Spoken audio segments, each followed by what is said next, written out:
Thank you. Well, thanks to everyone for being here. It's a great day, and it's wonderful to see you all here. I think we probably have over 1,000 people, which is phenomenal. And many of you may know that we're not here only in Victoria. We're gathered in solidarity with thousands of pro-lifers across Canada. In every province, people are gathering to defend human life and proclaim the truth that every life has value.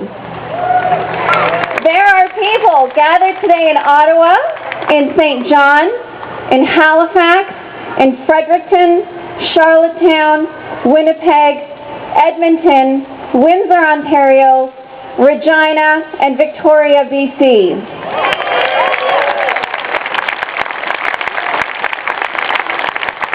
The pro-life movement is alive and well. We are here today to witness to life. We are here to demonstrate to our culture that pro-life people care about women and their unborn children. All of us are here today because we care about the way in which our society values the weakest and most vulnerable among us. It matters to us that unborn children are called products of conception. It matters to us that young girls are growing up in a culture that teaches them that abortion is a woman's right. Nothing could be farther from the truth. Why do pro-lifers care so much?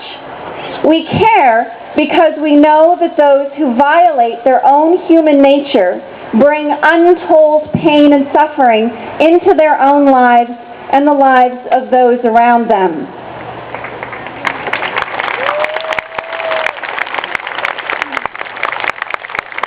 Pro-lifers care about society. Pro-lifers are people of peace. We would not harm the weakest and most vulnerable among us. Consider the millions of pro-life people around the world who work steadily, quietly, faithfully, with love and courage to end abortion.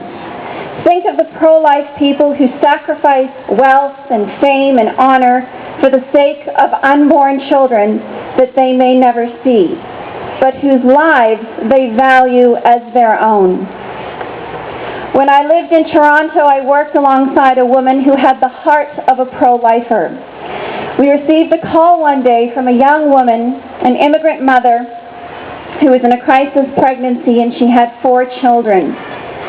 My co-worker, through her positive encouragement of this young woman, helped her to cope with her doubts and fears. We encouraged her, we gave her hope and housing, money, and food, and a few months later she gave birth to a beautiful, healthy baby girl called Elia. But the story doesn't end there. Because of the pregnancy and birth, it was discovered through medical testing that Elia's mother had pancreatic cancer. The timing of the pregnancy and birth had allowed doctors to discover the cancer, to treat it, and to save this mother's life. This is a story of hope. And we all know stories such as this one. These are pro-life stories. These are pro-life because they are filled with love and hope and life. We are here today because we see that abortion has cast a dark shadow across this nation. It has turned logic on its head and has taught generations that they can kill in order to get what they want. We are here today because we see that a culture that sanctions the killing of the innocent cannot last. We worry about our youth who are growing up in a world that tells them that nothing has objective value.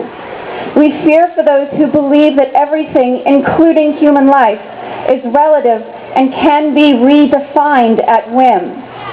It is pro-lifers who mourn for the lives of the little ones who are taken, their contribution to our world lost and gone forever.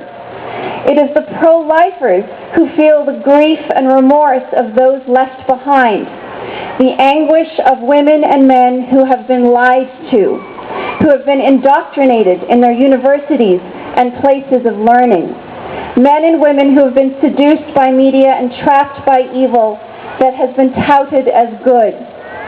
Pro-lifers are people who care, and because we care, we cannot remain silent. We counter lies with the truth. We offer hope when our culture only sees despair. We meet injustice with justice, and we bring peace where others do violence. We know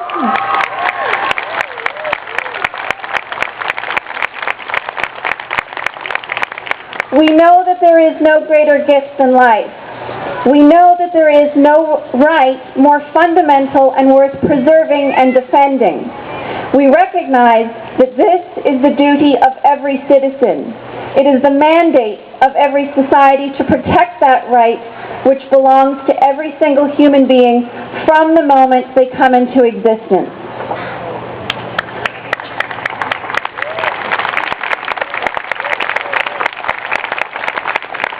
So that is why we rally.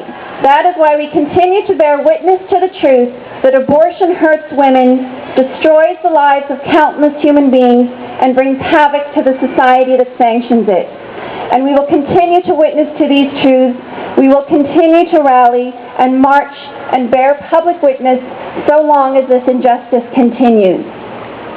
In the words of a great pro-lifer, when it comes to deciding whether we shall stand by the great principle that declares that all human beings are created equal and endowed by their Creator with the right to life, there is no choice for silence. There is no choice for silence. Thank you, pro-lifers. Thank you for being here and continuing to stand for life. See you next year.